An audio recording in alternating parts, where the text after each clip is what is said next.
Andrew is extremely sensitive to textures on his skin, and how something feels on his body is everything to him.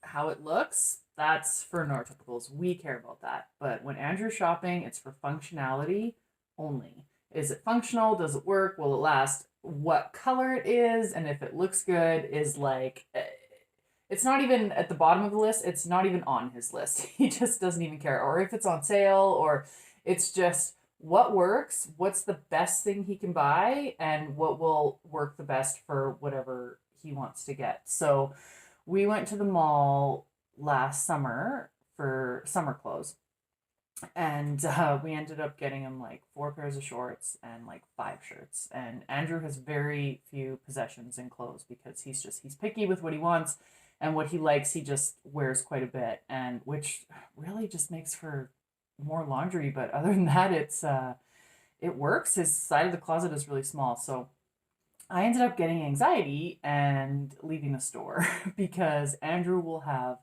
a lot of questions. He wasn't diagnosed yet, so I didn't totally understand what was going on, but just to me, we were really bothering the salespeople because he has a lot of questions, and then he wants to go try it on, and then he comes out, and then he sees something else, and then he tries those ones back on, and then he moves around and sees how those shorts feel on his hips, and then he has questions for them that they might not know the answers to about the fabric or the brand.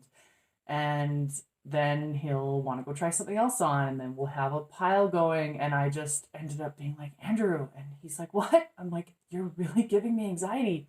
And he's like, oh, I'm giving you anxiety? I'm like, yeah. He's like, well, go wait on the bench.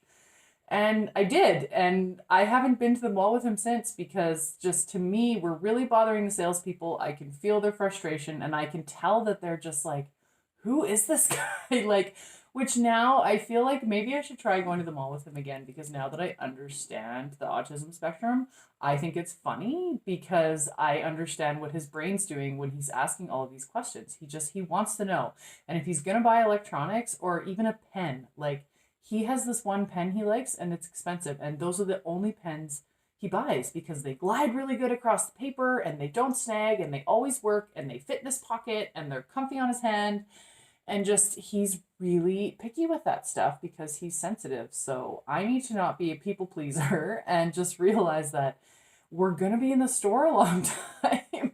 Whereas I'm like, ooh, I'd look good in this and it's on sale and I'm grabbing it, and I don't really think twice. And I have so many things in my closet that I bought that I only wore once or twice. So I mean, who's the flawed person? Like, I feel like as neurotypicals we're more flawed than the people on the spectrum in so many ways. So I don't like going to the mall with Andrew, and when he buys electronics, I mean, that's kind of easy because he's so good with electronics, but he updates his computer and his monitor so frequently because it has to be like the high def, and our Wi-Fi has like something to make it even faster. And when the Shaw guy came to help me out one time, he was like, why do you have this? Like, you already have high-speed internet. And I was like, well, because my boyfriend plays computer games, and if it makes it like 2 milliseconds, quicker, he's going to enjoy it more, and he just wants everything to be as optimal and functional as possible. So shopping with someone with Asperger's can definitely be a challenge,